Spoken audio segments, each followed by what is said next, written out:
Good morning. I hope you're good, thinking good, at ease, comfortable, and that everything is good with you.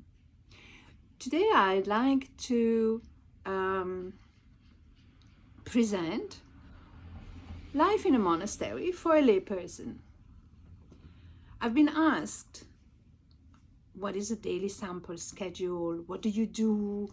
How do you interact with the monastics if you are a layperson, if you are women? What do you do? Do you just spend your day meditating?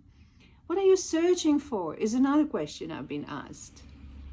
And then I'll give some pointers as to how life in a monastery, being a Buddhist or without being a Buddhist, can actually strengthen and understand a few simple ethics for life outside the secluded area of a monastery. So let me start from the beginning. I chose to live in a monastery because that's what I want to do. So when I came to a Thai forest tradition, I came to a monastery that is part of a tradition known to be the closest in proximity, the closest to the Buddha's lifestyle. Just as he woke up from his long meditation and became called the Awakened One. It's a tradition that sticks very closely to this lifestyle, and that is known for its simplicity. And usually monasteries in these traditions are set in forests, far from urban centers and amongst luscious forest areas with kutis, or like small little cabins or bungalows, usually just very small, like 3 meters by 3 meters, or bearing in mind the zoning requirement from the location where it is set. It might be maybe 5 meters or 5, but usually it's quite small, quite basic, quite simple, with a mattress on the floor, a small table, a Buddha image, and scattered.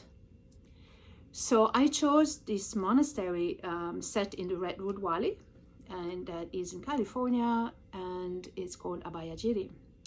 What is, as a woman, our accommodation is set away from men's accommodation. That is also one of the tradition, where the Thai forest tradition, where there is more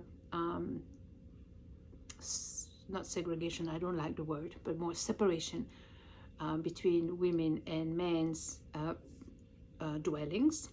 And in my case, there was a separate accommodation for women, where there are 4 rooms. It's a house, it's a standalone house set a bit higher up in the mountain, and maybe 10 minutes away from all the dwellings for the men, and on a walking path. Very comfortable, very healthy to walk up there. And there were 4 rooms and 3 washrooms and a kitchen and meditation room. But none of these is actually used, because we usually use the common grounds. The owners of the house there were meditators, and when they passed away, they donated the house to the monastery.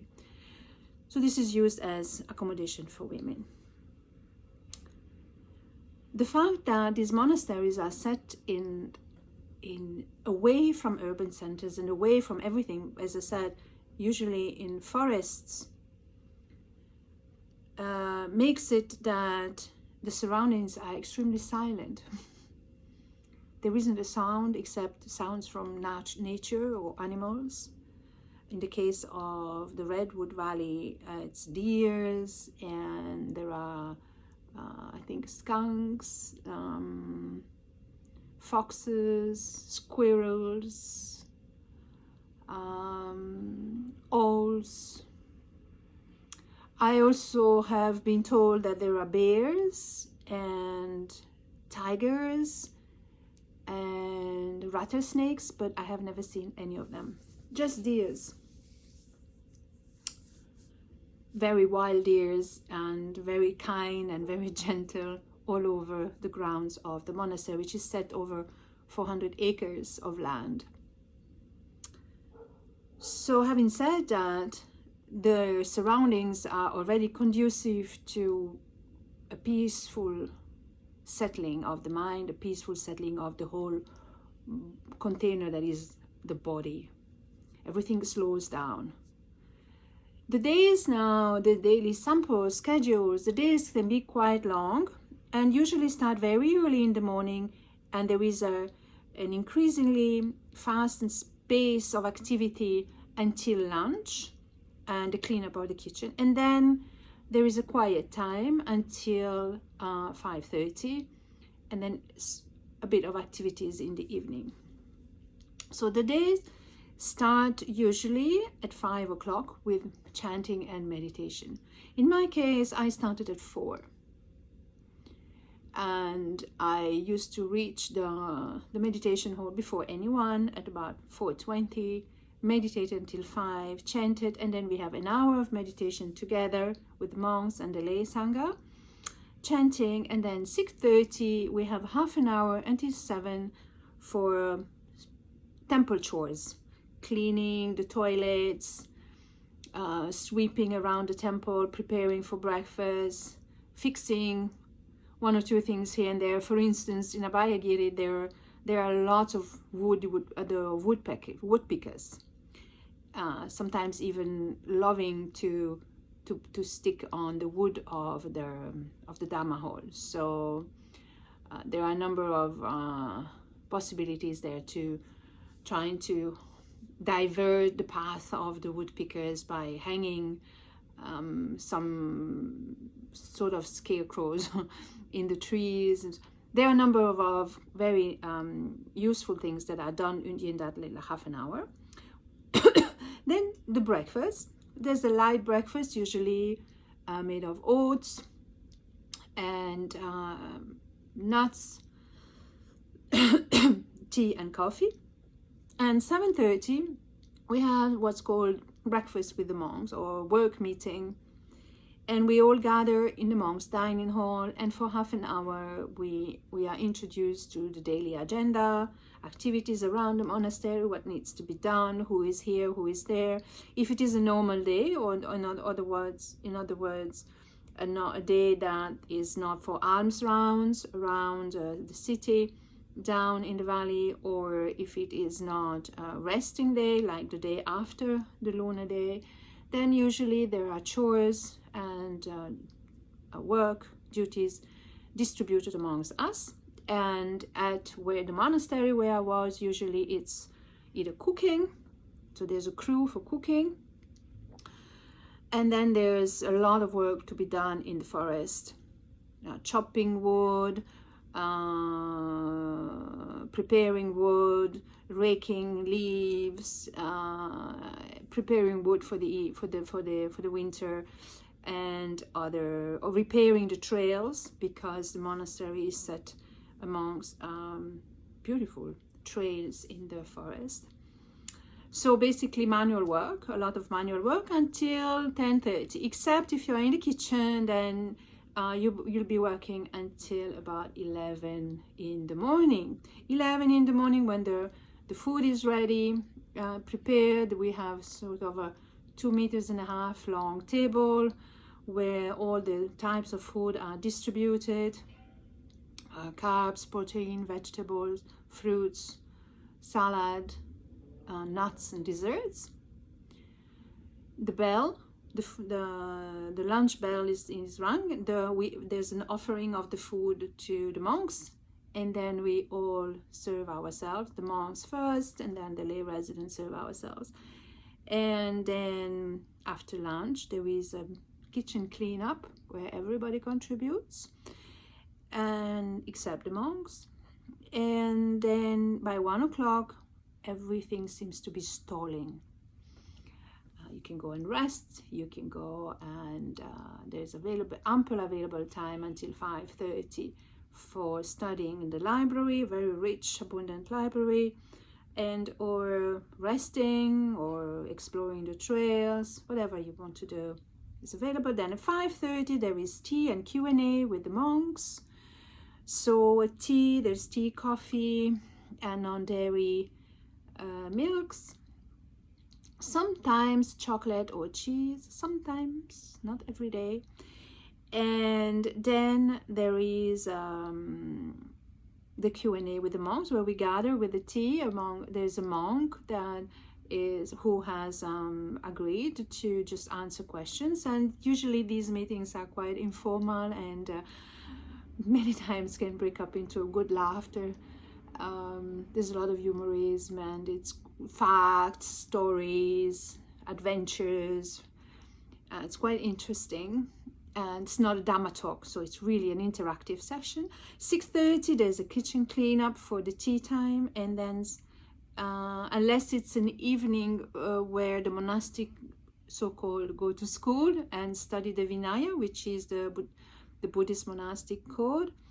If there isn't that, then we have a evening puja with chanting and meditation until about 8:30, and then the day is closed. So in other words, the day runs over, in my case, it used to run from 4 o'clock in the morning until 8:30 in the evening, with a window of resting between 1 and 5:30. Most of the days I would be in the library, sometimes I would be resting. And it's also called individual time, practice time, whatever you want to do, you're free to do. And so it isn't that it's a long day, but it isn't that effortful. And this is the point I tried to explain to someone recently, that that must be very tiresome, all these days waking up so early and doing all that work. But eventually it's not so much, because you don't feel it. First of all, you're very peaceful. Once you're very peaceful, there's less stress. And if there is less stress, there's less tiredness. That's number one. Second, bringing the meditation and extending the meditation to the work period maintains that status of equanimity. Then there are some exchanges with the monks, or exchanges with the peers, exchanges with the other lay residents. All of that is really, it's not forceful. It's, you do the work and you work hard, and it can be tiresome, but eventually it isn't. Once the lunch is taken, the energies of the bodies are refreshed. And also there is this philosophy that eating is not for fattening and not for just enjoy and as much as possible. It's actually just for sustaining the body, for continuing this beautiful practice that is the Vinaya, and that is the kindness, sort of kind lifestyle. So it doesn't really need too much food. Usually when you eat too much food, you feel like you need to rest afterwards. You need to have a nap. So it does happen that there is a nap in the afternoon. There's nothing wrong with that. It is important to care for the body as well. But most of the time, the air is pure when there are no fires raging around. But there isn't such a need to go from one extreme to another, from big activity to sleep. So the pace of the days goes quite smoothly. And lastly, what do we gain from this? What's the point of all of this? And that is where I would say it's not really so much about gaining anything in terms of rewarding and, oh, I've done all of that. It's not a performance report that we need to fill in, and a to-do list that needs to, a checklist that needs to be, that needs to be ticked. It's really about developing what is called in Buddhism parami, or paramitas. And it's about developing not only our own mind, but it's developing ethics of knowing how to speak in public without harming anyone, how to, for instance, accept a job or a task that might not be the one that you really prefer, but that is the one that is being given to you, and it's been given to you to maybe develop a skill of yours. It might be given to you because there's no one else that day who can actually do it. For instance, one day I really requested to be in the kitchen, and I was sent to the forest. Not because I wanted to prove me wrong, because I accepted. And actually, it was a beautiful walk. And you know what happened during that walk? I fell. and I injured my ankle severely. I gestured my legs in the air to prevent myself to fall off the cliff, and I just badly sprained my ankle, very badly. And I didn't say, oh, you see, if I had been in the kitchen, it would have been a lot better. I wouldn't have injured my foot.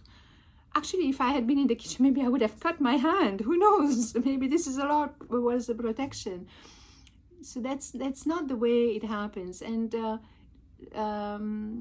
actually, I went and even thanked the monk who sent me there, because the walk in the forest was beautiful. The work was really easy and the walk was beautiful. And then I slept. It's okay. I could have slept at any other time. So that's not really the point.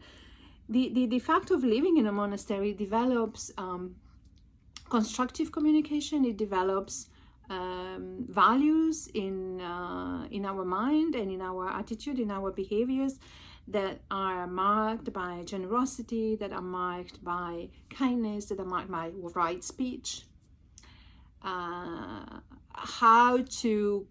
How to discuss ideas and debating ideas, or even I would say sometimes opinions, without being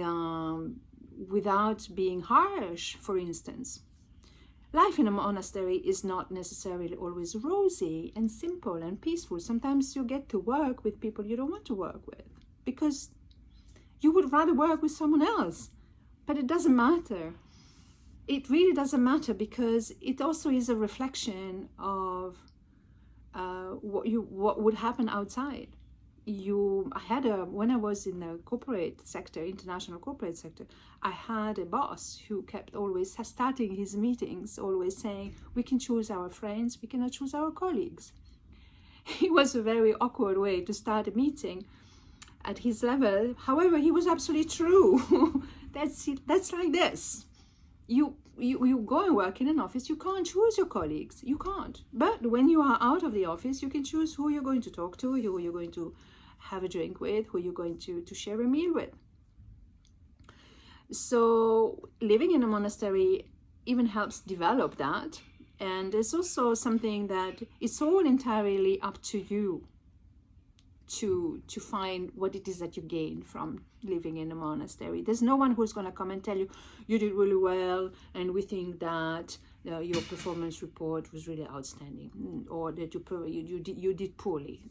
No one is going to. There's none of that is going to happen. It's really where it is the root of mindfulness. Is you investigate your mind, and yes, when you are a lay resident, you're not really expected duties. You are just expected to blend nicely with the monastic sana and serve.